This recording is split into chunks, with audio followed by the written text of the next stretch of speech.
But also make sure you check out my AI DIY server or PC build, because I give you a step-by-step breakdown on exactly how to build an AI server that you can run for your business or for your development needs for under $500. So I did a ton of research and I pieced together something that is super powerful.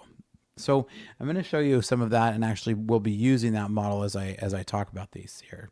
So the Ollama model here is what we're going to run, and I'm going to get this up and running because I want to show you what my exact findings were for some of these as I start to dig into it. Now again, I'm going to use the findings using my DIY AI server that I've built.